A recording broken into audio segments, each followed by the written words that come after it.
Pai do Senhor, meu irmão, minha irmã, você que escuta, tudo bem? Uma conversa rápida aqui sobre salvação. Às vezes a gente fica tão atribulado nesses dias tão difíceis, neste mundo que não tem justiça, e às vezes a gente se pergunta, né? Puxa, mas está demorando tanto para Jesus voltar, né? E a gente vai sobrevivendo em meio a esse mundo de injustiça. Talvez você já tenha se feito essa pergunta. Eu me faço todos os dias. Porque a promessa do Senhor para nós é que o reino que virá não haverá dor, não haverá lágrima, haverá gozo e alegria. Em Mateus 5 fala: aqueles que têm fome e sede de justiça serão fartos. Medite em Mateus 5. É o reino que nos espera. E a postura que nós devemos ter também para estar nele e chegar até lá. Porque o que prevalece hoje é o ministério da injustiça. Não há justiça nesse mundo. Mas o reino de justiça virá. Jesus virá. Então quero que você reflita sobre isso. Pense um pouquinho. Reflita. Não como um religioso, que nós temos que lutar para não sermos religiosos. E eu vou te falar uma coisa. O maior inimigo que nós temos somos nós mesmos. E vou explicar. Calma. Vamos lá. Imagina, Jesus gostava muito de fazer parábolas. Isso é interessante porque nos faz refletir de forma simples e ao mesmo tempo nos dá entendimento de assuntos complexos. Parábola. Olha só. Imagine que você quebrou a perna. Imagina que... Vamos gravar muito isso aqui. Imagina que você tomou um tiro de 12. Aquela escopeta 12. Tomou um tiro de 12 na perna, na parte de baixo da canela, e arrancou fora a tua perna. A parte de baixo da canela ficou só a coxa. E você está perdendo muito sangue. De repente você faz um torniquete. Você tem a opção de fazer o torniquete para parar o sangramento.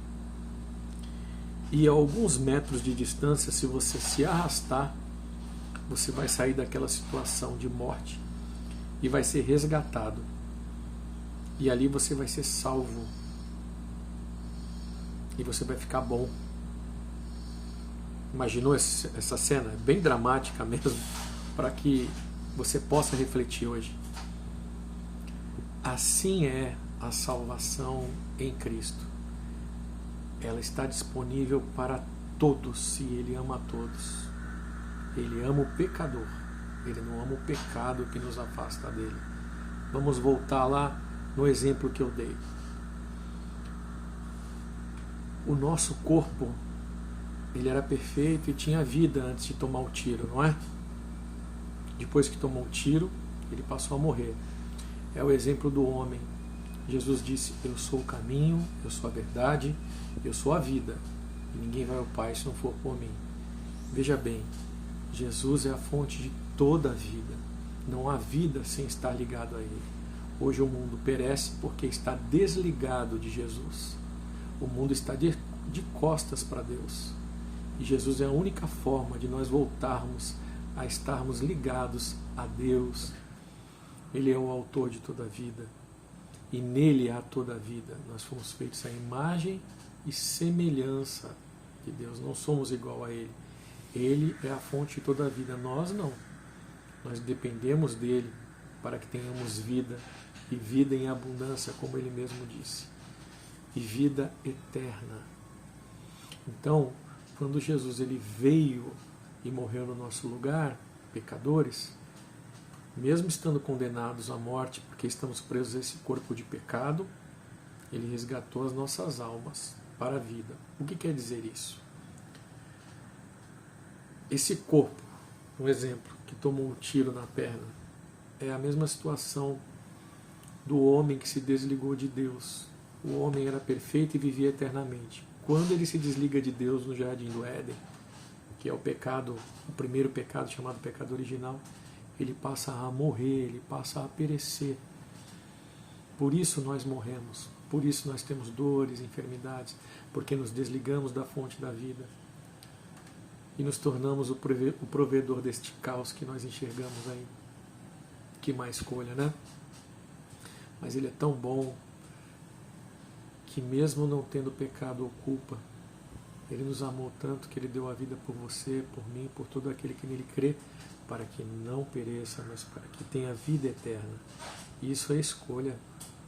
Você escolhe o caminho. Você escolhe, como o exemplo que eu dei, ficar parado sangrando ou fazer o torniquete se arrastar até o ponto de salvação. Vai doer fazer o torniquete? Vai. Vai doer se arrastar para ser salvo? Vai. Esse é o exemplo do pecado. Você e eu estamos presos a um corpo de pecado. A palavra diz que Deus, ele ama o pecador, não o pecado que nos afasta dele. Ele ama aquele que está morrendo, não aquilo que o faz morrer. O que nos faz morrer é estarmos desligados dele. Então a escolha sua permanecer para morrer, permanecer no pecado, ou lutar contra o pecado todos os dias. Quem permanece no pecado vai morrer no pecado. Mas quem luta contra o pecado vai estar num caminho estreito, não largo até o final, vai ser desconfortável, vai chorar, vai doer. Mas no final você vai ser salvo, que você vai chegar ao lugar da salvação, porque a promessa de Jesus em Mateus capítulo 24, versículo 29, é que ele vai voltar. E quem estiver na terra vai olhar para o céu, vai ver ele voltar e vai se lamentar. Não seja um dos que verá da terra e vai se lamentar, vai lamentar a volta de Jesus, mas um daqueles que vai ser ajuntado pelos anjos e arrebatado aos céus e verá Jesus face a face. E terá um corpo então liberto do pecado, livre do pecado. O que você precisa fazer? Aceitar Jesus como seu único Salvador. Não se tornar um religioso, mas meditar nos ensinamentos de Jesus, que tem em Mateus 5, está na Bíblia. A Bíblia, não é em qualquer livro. Não é qualquer filosofia, qualquer verdade. Veja, ele falou, eu sou o caminho. É um caminho. E o caminho está descrito na Bíblia, a palavra de Deus. A verdade não é mais uma, é a única verdade. E a vida. Ninguém vai ao Pai se não for por mim, disse ele. Então, é muito simples. O autor do livro está vivo. Conheça Jesus pelos seus próprios olhos, não pelo olho dos outros. Tire as suas próprias conclusões, não seja um religioso. Quem matou e condenou Jesus foi a religião. Jesus não é uma religião. Jesus é a única fé, a fé verdadeira, e é simples. Leia a Bíblia na sua simplicidade, com humildade, busca a Deus de todo o teu coração, que você vai achar. Ele diz, eis que estou à porta e bato. Aquele que ouvir a minha voz, que abrir, eu entrarei e serei com ele e ele comigo. Há uma festa nos céus quando um pecador se arrepende. Eu sou um pecador, eu me arrependi há muitos anos. E graças a Deus ele me resgatou. E hoje eu vivo.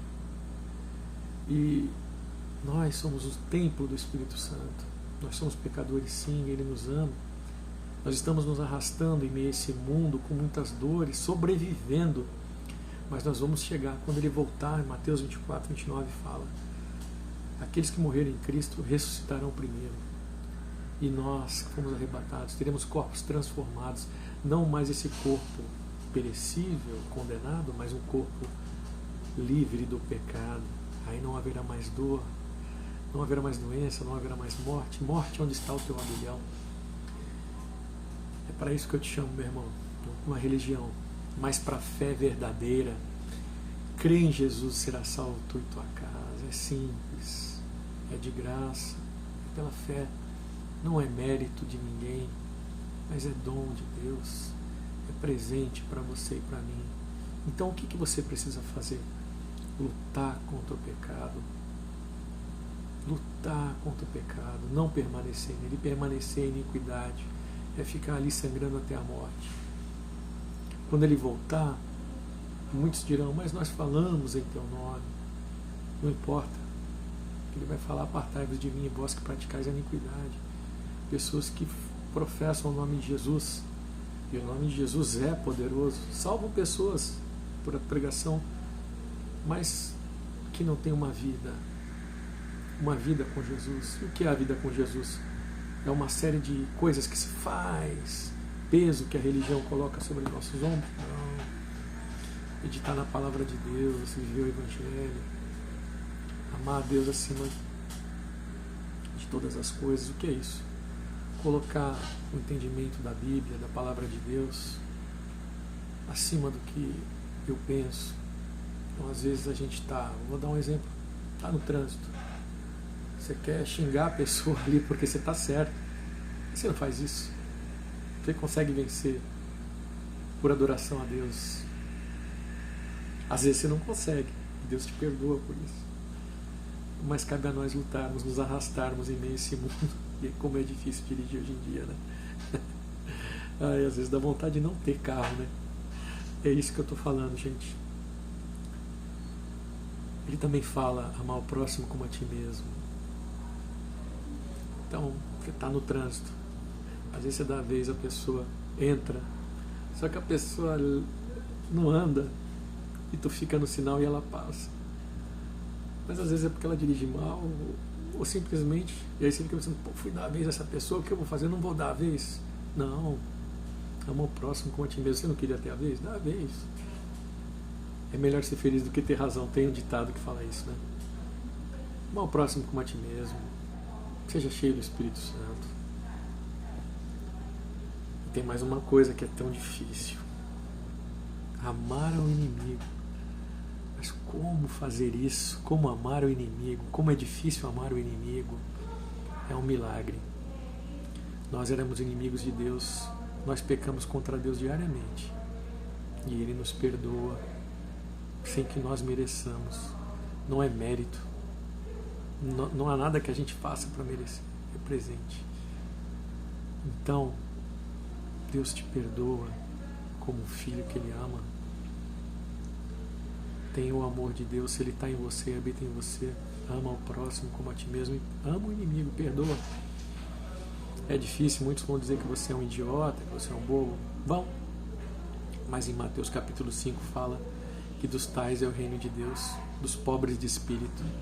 Pobre do espírito humano, mas cheio do Espírito Santo.